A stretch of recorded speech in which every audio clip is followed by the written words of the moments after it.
नमस्कार दोस्तों, स्वागत है एक बार फिर आपके अपने YouTube चैनल जीवा स्टडी पर। मैं वरिष्ठ अध्यापक मुकेश कुमार जंगड़ आपका स्वागत करता हूं। तो अपन जो RPSC second grade paper 1 GK plus psychology की क्लासेस देख रहे थे, 9 क्लासेस अपनी हो चुकी है। कुछ कारणों से बीच में क्लासेस थोड़ी कम आई है, फिर आई नहीं पाई, तो आज हम वापस जो है अपनी जो है क्लास को चलाते हैं। और आज का जो टॉपिक है अपनी गणेश्वर सभ्यता, बेराट सभ्यता और राजस्थानी साहित्य। ठीक है, क्वेश्चंस जो है आपको देखने हैं, कुछ नया मिले उसको नोट करना है। ठीक है, तो आज का पहला जो क्वेश्चन है आपका कि गणेश्वर सभ्यता के संबंध में निम्नलिखित कथनों पर विचार कीजिए और सत्य कथन बताना है। तो गणेश्वर सभ्यता आपको पता है कांतली नदी के किनारे है। कौन सी नदी? कांतली नदी के किनारे। ठीक है, और नीम का थाना सिक्कर कुछ दिनों के लिए अलग से जिला बना था, लेकिन नीम का थाना जो है कहां पर? ये सिक्कर में है। कौन सी सभ्यता? गणेश्वर सभ्यता। ठीक है, सबसे पहले गणेश्वर एक ताम्र युगीन सभ्यता स्थल है। बिल्कुल सही बात है।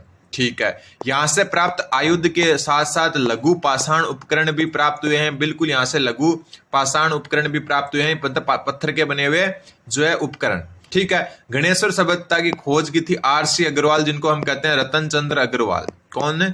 रतन चंद्र अग्रवाल। और कब की थी? सन याद रख सकते हो, 1977 में की थी। और इनके बाद में जो है एक और है जो जिन्होंने यहाँ पर उत्खनन किया, वो थे विजय कुमार। कौन है? विजय कुमार। तो ये आपको इतना सा चीजें ध्यान रखनी है कि गणेश्वर सभ्यता जो है कांतली नदी के किनारे, नीम का थाना। ठीक है, नॉर्मल चीजें ये आपको, तो ये दोनों के दोनों यहाँ पर सही है। तो उत्तर हो जाएगा आपका ऑप्शन नंबर 3, 1 व 2 दोनों। एक बात और मैं क्लियर कर देता हूँ, ये सीरीज अपनी चल रही है। ठीक है, ये क्लास टेस्ट है जो कलाम के जो है क्लासेज में ऑफलाइन जो स्टूडेंट होते हैं उनके लिए होते हैं। ठीक है, एक अपनी जो है संस्कृत शिक्षा विभाग की प्लेलिस्ट भी अलग से बनाई हुई है, जिसका सिलेबस सेम इसके जैसा ही होता है, तो उसको भी जरूर देख लेना आप। ठीक है, अलग से प्लेलिस्ट है, तो उसकी क्लासेस लाइन से देख लो। 70 क्लास है, 20-25 मिनट की। तो जब भी टाइम मिले उसकी एक दो क्लासेस देखते रहे और इन क्लासेस को भी देखते रहे। और इसके बाद में जो कलाम की मेन टेस्ट सीरीज आएगी सेकंड ग्रेड के लिए, जो सितंबर में आपका एग्जाम है, उसके लिए लगभग आप ये मान के चलो मई में या जून में आ जाएगी। तो उसको जो है टारगेट पर रख के अपन जो है क्लासेस करते रहेंगे। अपनी क्लासेस में सिर्फ आपको जो है क्वेश्चन और ऑप्शन उत्तर नहीं मिलेंगे, पूरा डिटेल से मिलेगा। और संस्कृत शिक्षा विभाग में 32 क्वेश्चन डायरेक्ट और 8 क्वेश्चन इनडायरेक्ट, यानी कि 100 में से 40 क्वेश्चन आए थे। और अब हो सकता है उस आंकड़े को अपने और ऊपर ले जाए, क्योंकि संस्कृत शिक्षा विभाग की भी क्लासेज अपने पास है, ये भी है, और एक सीरीज और आएगी उसकी भी है। ठीक है, अगला क्वेश्चन बस ये अच्छे से देख लें, आप रिवीजन के तौर पर देखें इसको। ठीक है, पहले पढ़ें फिर देखें, क्योंकि मैं पहले ही बता देता हूं कि आज का टॉपिक क्या होने वाला है, कम्युनिटी पोस्ट करके। अगला जो क्वेश्चन है आपका, निम्नलिखित में से कौन से गणेश्वर सभ्यता के उपनाम है?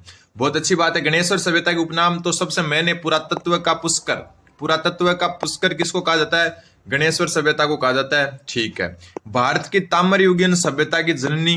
बिल्कुल। ताम्र संचयी संस्कृति? बिल्कुल। आदिम संस्कृति का संग्रहालय? ये नहीं कहा जाता है, ये कहा जाता है बागोर सभ्यता को, जो आपके सिलेबस में नहीं है, बागोर भीलवाड़ा। ठीक है, तो ये जो है आदिम संस्कृति का संग्रहालय। वैसे आप कॉमन जो है याद रख सकते हो कि आदिम संस्कृति का संग्रहालय कहते हैं कौन सी सभ्यता को? बागोर को। पुरातत्व का पुष्कर भारत की ताम्र युगीन सभ्यता की जननी, ताम्र संचय संस्कृति, ये 3 उपनाम है, चौथा नहीं है। तो उत्तर हो जाएगा आपका 1, 2 व 3, ऑप्शन नंबर 3। अगला क्वेश्चन है, निम्न में से कौन गणेश्वर की खोज या उत्खनन से संबंधित रहे हैं? और आपको पता ही है, सारे के सारे आपको याद रखने हैं। ठीक है, सारे के सारे आपको याद रखने हैं, चाहे वो आहड़ से हो, चाहे गणेश्वर से हो, चाहे बेराट से हो, या फिर हो आपके कालीबंगा से। और ये चीजें मैं बताता आया हूं, कुछ चीजें यहाँ पर कम बता रहा हूं, कारण कि संस्कृत डिपार्टमेंट वाले जो पेपर हुए थे उसमें बहुत अच्छे से मैंने बता दिया, तो वो जरूर देख लें। मेरे कहने पर एक बार वो 70 क्लासेस, दिन की 2 क्लासेस 3 भी देख सकते हो, क्योंकि 20-20 मिनट की है। 2 की स्पीड से देखोगे तो भी 10 मिनट की होगी। और वैसे मेरी क्लास 2 की स्पीड से नहीं देख पाओगे आप, क्योंकि बहुत 2 की स्पीड से तो वैसे ही आ रही है। तो ध्यान रखना। तो 2 व 3 तो विजय कुमार और रतन चंद्र अग्रवाल, अभी ऊपर ही हम जिक्र करके आए थे, तो ये दोनों के दोनों जो है गणेश्वर के उत्खनन से संबंधित है। तो उत्तर हो जाएगा आपका ऑप्शन नंबर 4, 2 व 3 दोनों। अगला क्वेश्चन, ठीक है, ये रिवीजन के तौर पर ले और कुछ एक्स्ट्रा मिले वो नोट करते रहे। फिर देखो, थोड़ा बड़ा कर लेते हैं। गणेश्वर सभ्यता से संबंधित निम्नलिखित कथनों पर विचार कीजिए और आपको सत्य कथन बताना है। सबसे पहले, उत्खनन से दोहरी पेचदार सिरावली ताम्र पिन मिली है। ये अलग से क्वेश्चन आ चुका है कि गणेश्वर से संबंधित कौन सी चीजें मिली है। तो ध्यान रखना, दोहरी पेचदार सिरावली ताम्र पिन, तांबे की पिन मिली है जिसमें दोहरी पेचदार सिरावली है। ठीक है, ये नोट कर लेना। लाल चिकनी मिट्टी से बने विशिष्ट चित्रकारी वाले मजबूत बर्तन मिले हैं। बिल्कुल लाल चिकनी मिट्टी से मिले हैं यहाँ पर बर्तन। कहाँ पर? गणेश्वर सभ्यता में। भवन निर्माण में ईंटों के उपयोग के साक्ष्य मिले हैं, ये गलत है। यहाँ पर भवन निर्माण में पत्थरों का उपयोग हुआ है। किसका उपयोग हुआ है? पत्थरों का उपयोग। ईंटों का कोई भी साक्ष्य नहीं मिले। ईंटें मिली है कालीबंगा से। कहां से मिली है ईंटें?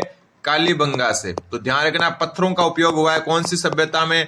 गणेश्वर सभ्यता में। ठीक है, आहड़ और कालीबंगा अपन पहले कर चुके हैं। आज गणेश्वर और बैराट के क्वेश्चन देखेंगे। तो यहां पर क्या है? पत्थरों का प्रयोग हुआ भवन निर्माण में। तो पहला और दूसरा सही है, तीसरा गलत है। तो उत्तर हो जाएगा आपका ऑप्शन नंबर 3 वापस 1 व 2 सही है।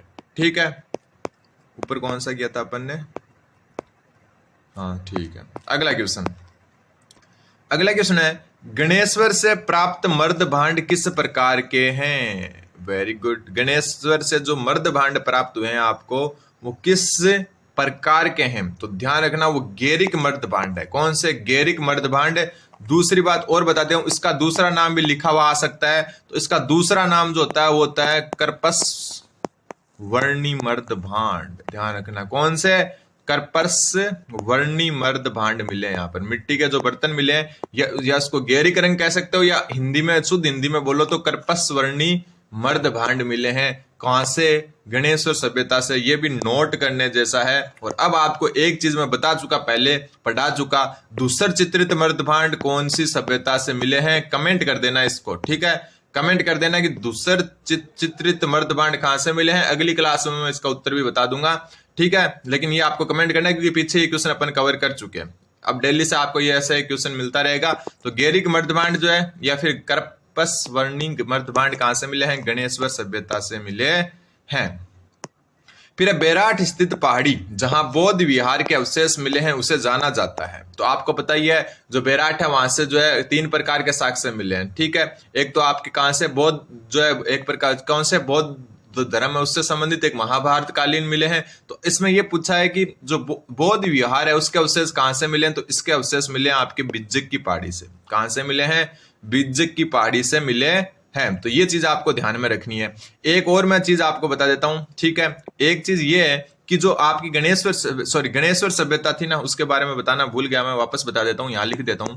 गणेश्वर सभ्यता मेरी याद आया है। गणेश्वर सभ्यता, जो गणेश्वर सभ्यता है इससे जो प्राप्त अवशेष है उनको कहां रखा गया है? गणेश्वर सभ्यता से प्राप्त अवशेष जो है इनको रखा गया है श्री राजकुमार हरदयाल संग्रहालय सिक्कर। ये भी आपको थोड़ा सा ध्यान रख लेना है कि जो गणेश्वर सभ्यता है, ऊपर बताना भूल गया मैं, कि गणेश्वर सभ्यता से प्राप्त जो अवशेष है उनको श्री राजकुमार हरदयाल संग्रहालय सिक्कर में रखा गया है। ठीक है, तो ये बैराठ जो है वो आपकी क्या है? बिज्जक की पहाड़ी पर स्थित है जहां पर बिज्जक की पहाड़ी से क्या मिले हैं? बौद्ध विहार या बौद्ध धर्म के अवशेष मिले हैं। एक चीज और जो आपको ध्यान रखना है, इसको कहते हैं जो आपकी जो बैराठ है इसको कहते हैं प्राचीन युग की चित्रशाला। प्राचीन युग की चित्रशाला भी कहते हैं।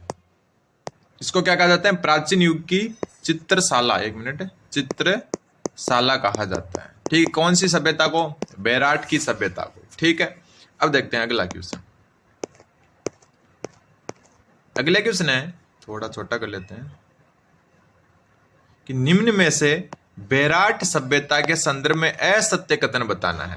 देखो टॉपिक मैं पहले ही बता देता हूं आपको कम्युनिटी पोस्ट करके कि कल कौन सा टॉपिक आने वाला है। जब भी क्लास आएगी तो कल वाले टॉपिक की भी मैं कम्युनिटी पोस्ट कर दूंगा कि इस सभ्यता के लोग लोहे धातु से परिचित थे। तो बिल्कुल जो गणेश्वर सभ्यता बैराठ सभ्यता उसके जो लोग हैं वो क्या लोहे धातु से परिचित थे? बिल्कुल थे।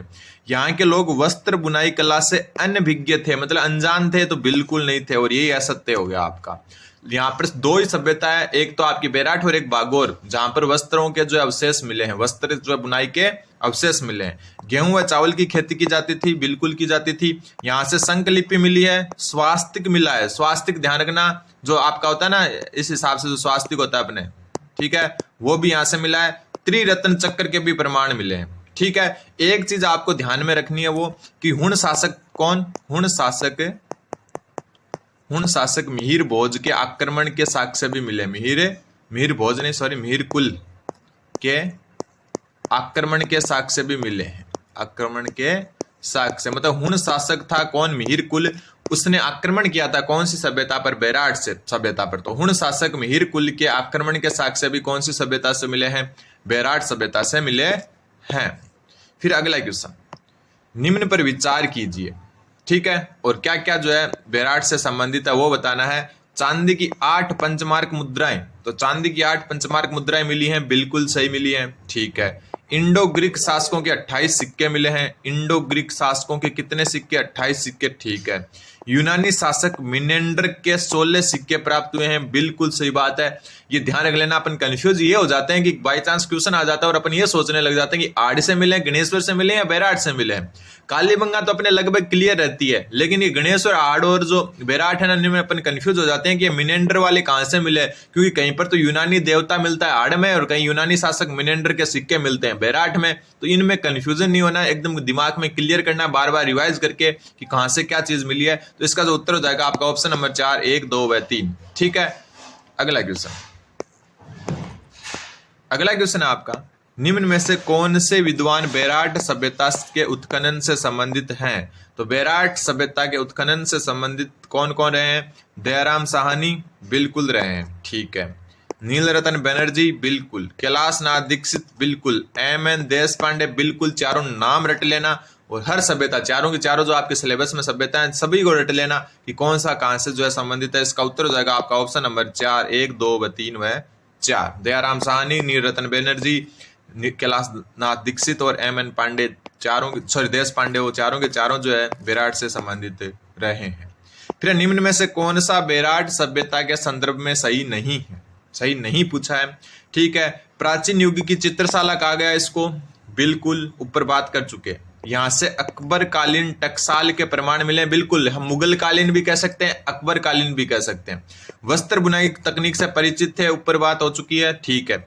गुप्त शासकों के 6 अभिलेख मिले हैं, तो ऐसा यहां से कुछ भी नहीं मिला है, ठीक है। यहां से अशोक के जो है कुछ शिलालेख मिले हैं, जैसे बाबरू शिलालेख है, सम्राट अशोक के शिलालेख मिले हैं, लेकिन गुप्त शासकों के 6 अभिलेख यहां से नहीं मिले हैं।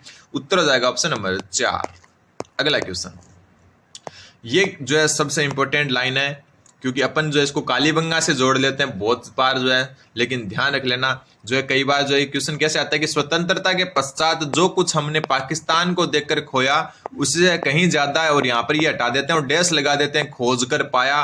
क्या खोज कर पाया, तो अपन ज्यादातर कालीबंगा की तरफ चले जाते हैं। तो यहाँ पर 2 क्वेश्चन क्लियर हो रहे हैं आपके, ठीक है, कि स्वतंत्रता के पश्चात जो कुछ हमने पाकिस्तान को देखकर खोया, मतलब अपने हड़प्पा, मोहनजोदड़ो, ये सारे के सारे जो है पाकिस्तान में चले गए स्वतंत्रता के बाद में। जो भी ये सभ्यताएं थी, सिंधु घाटी सभ्यता के जो प्रमुख स्थल थे, मोहनजोदड़ो और जो है हड़प्पा, वो दोनों के दोनों आपके कहाँ चले गए, पाकिस्तान में चले गए। तो स्वतंत्रता के पश्चात जो कुछ हमने पाकिस्तान को देखकर खोया उससे कहीं ज्यादा बेराट खोज कर पाया है, ठीक है। ये कथन किस विद्वान का है, तो सबसे पहले ये बात बेराट के बारे में कही गई, और ये किसने कही, तो ये बात जो है आपकी किसने कही, सत्य प्रकाश, डॉक्टर सत्य प्रकाश है, उन्होंने कही। किसने कही, डॉक्टर सत्य प्रकाश ने। अगला क्वेश्चन, अगला क्वेश्चन है भाब्रू शिलालेख। तो सबसे पहले भाब्रू शिलालेख मिला कहां से, तो ये बेराट से मिला है। कहां से मिला है, बेराट से। भाब्रू शिलालेख के संबंध में निम्नलिखित कथनों में से कौन सा कथन सही नहीं है, सही नहीं पूछा है, ठीक है। सबसे पहले 1837 ईस्वी में कैप्टन बर्ट ने इसकी खोज की थी, बिल्कुल सही बात है। ध्यान रख लेना, ये बेराट सभ्यता से संबंधित है। कौन सा, भाब्रू शिलालेख 1837 में, यह सम्राट अशोक के काल का है। 1837 में कैप्टन बर्ट ने इसकी खोज की थी। शिलालेख से बौद्ध धर्म की शिक्षाओं, त्रिरत्नों का उल्लेख प्राप्त हुआ, बिल्कुल। सम्राट अशोक से संबंधित है तो बौद्ध धर्म से भी होगा। तो शिलालेख से बौद्ध धर्म की शिक्षाओं और त्रिरत्नों का उल्लेख प्राप्त होता है, तो बिल्कुल सही बात है, ठीक है। फिर इस शिलालेख में अशोक को जो है देव नाम प्रिय एवं चंद्रगुप्त मौर्य को जो है मगधाधिराज कहा गया है, तो ये गलत है आपका। कैसे गलत है, इसमें ध्यान रख लेना। अशोक को क्या कहा गया, देव नाम प्रिय कहा गया है, बिल्कुल सही बात है। लेकिन चंद्रगुप्त मौर्य को नहीं, अशोक को ही मगधाधिराज कहा गया है। ये भी किसको कहा गया है, अशोक को। दोनों चीजें अशोक को कही गई है, चंद्रगुप्त मौर्य का यहाँ कोई जिक्र नहीं मिलता। अशोक को ही देवनाम प्रिय कहा गया है और अशोक को जो है मगधाधिराज भी कहा गया है। तो ये वैसे गलत हो गया। दूसरा जो पहला कथन तो सही था इसका, लेकिन दूसरा गलत था, तो ये गलत। पहले दोनों सही है, तो पहला दूसरा सही है, ठीक है। सॉरी, पहला एक चौथा भी है, वैसे ये क्वेश्चन, तो ये पहला सही था, दूसरा सही था, ये गलत हो गया। तीसरा तो जो है सही होना ही है, चौथा सॉरी। बाबरू शिलालेख का अनुवाद किसने किया? कैप्टन किटोई ने किया। बाबरू शिलालेख का अनुवाद किसने किया? कैप्टन किटोई ने। तो सत्य नहीं पूछा है, तो उत्तर हो जाएगा ऑप्शन नंबर 3, क्योंकि जो है 3 नंबर सत्य नहीं है। अगला क्वेश्चन, अब आते हैं राजस्थानी साहित्य की बारी। सबसे पहले निम्नलिखित युग्मों पर विचार कर सही सुमेलित युग्म की पहचान कीजिए। सबसे पहले हम बात करें भक्ति काल की, तो भक्ति काल आपका 1850 ईस्वी से अब तक, तो ये तो नहीं हो सकता। ठीक है, ये है आपका आधुनिक काल। कौन सा काल? राजस्थानी साहित्य का आधुनिक काल कहा जाता है इसको।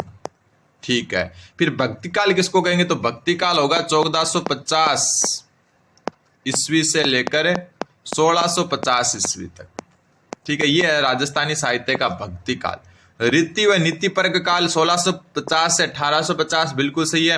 वीर गाथा काल 1050 से 1450, ये दोनों सही है, लेकिन ये गलत है, क्योंकि इसका सही वर्जन ये है और इसका सही होगा ये। तो उत्तर हो जाएगा 2 व 3, 2 व 3 ऑप्शन नंबर 2।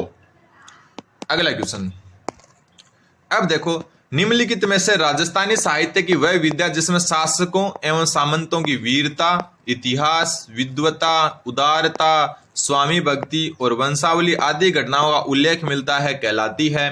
तो वो चीज आपकी क्या कहलाती है? वो कहलाती है वैली। क्या कहलाती है? वैली। विगत क्या होती है? विगत होती है जिसमें विस्तृत वर्णन होता है। जिसमें क्या होता है? विस्तृत विवरण होता है। किसी भी चीज का, किसी भी वंश का विस्तृत विवरण हो, उसको कहते हैं विगत। मारवाड़ रे परगनारी विगत। ठीक है, फिर आती है साखी। साखी का मतलब होता है साक्षी, मतलब जो चीजें आंखों देखी हो, आंखों देखी चीजों का वर्णन हो। मान लो कोई जो है कवि है, उसने युद्ध का आंखों देखा वर्णन किया हो, आंखों देखी रचना, आंखों देखी रचना, ठीक है, या वर्णन। ठीक है, दवा द्वैत, दवा व्यत, दवा व्यत क्या होती है? ये गद्य और पद में जो है तुकांत रचनाएं होती है। गद्य और पद दोनों में साथ में तुकांत रचना होती है, तुकांत व्यंग्यात्मक रचना होती है। ठीक है, वैली आपको बता ही दिया मैंने। चलो आगे चलते हैं। अगला क्वेश्चन, अगला क्वेश्चन है, इसमें जो है आपको सत्य कथन की जो है पहचान करनी है। पृथ्वीराज रासो से संबंधित जो है आपको सत्य कथन की पहचान करनी है कि सत्य कथन है कौन सा है। इस ग्रंथ के रचनाकार चंद्रबरदाई थे, बिल्कुल इजी है। एक पृथ्वीराज विजय थे जिसके जयानक थे, और चंद्रबरदाई किसके थे? पृथ्वीराज रासो के। ये ग्रंथ संस्कृत भाषा का पहला महाकाव्य माना जाता है, गलत है। ये वैसे ब्रज भाषा में लिखा गया था। कौन सी भाषा में? ब्रज भाषा की प्रधानता है, साथ में थोड़ा सा जो है आपका राजस्थानी कुछ भाषाओं का प्रभाव है। ठीक है, इस ग्रंथ में राजपूतों की उत्पत्ति आबू के अग्निकुंड से बताई गई है, बिल्कुल सही है, ये भी सही है। दूसरा गलत है, तो पहला और तीसरा सही है, बाकी दो गलत है। पहला और तीसरा सही, ऑप्शन नंबर 3। अगला क्वेश्चन, अगला क्वेश्चन है, निम्नलिखित में से सही सुमेलित की पहचान कीजिए। सही सुमेलित कौन सा है? इस तरफ दिया हुआ है पार्श्वनाथ चरित्र, जो श्रीधर द्वारा लिखा गया, बिल्कुल सही है, और ये पहला ही सही है, 3 गलत है। खुमाण रासो, खुमाण रासो आपकी दलपत विजय की है। किसकी है? दलपत विजय की। ठीक है, कुवल्यमाला आपकी वज्रसेन सूरी की नहीं है, ये उदोतन सूरी की है। किसकी? उदोतन, एक मिनट, उदोतन सूरी की है ये। ठीक है, गजगुण रूपक, ये बारहट आशा की नहीं है, ये आपकी है वीर भान की। किसकी? वीर भान की। नोट कर लेना ये तीनों की तीनों। तो ये तीनों गलत है, पहली सही है। तो ये आज के 16 क्वेश्चन थे। 16 क्वेश्चन करवाने का मतलब ये है कि 16 क्वेश्चन ये और 16 आगे, मैंने 32 क्वेश्चन जीके के, फिर साइकोलॉजी के। तो मैं अगर 32 साथ में करवाता तो बहुत ज्यादा टाइम लग जाता, इतना टाइम नहीं मिल पाता है मेरे को स्कूल के साथ में। और 16 के 2 जो है करवा दूंगा इसमें, और फिर जो है साइकोलॉजी के अलग से जो लास्ट के 50 क्वेश्चन है उसकी अलग से मैं क्वेश्चन से करवा दूंगा। तो आप चैनल पर बने रहें। धन्यवाद, बने रहें जीवा स्टडी के साथ।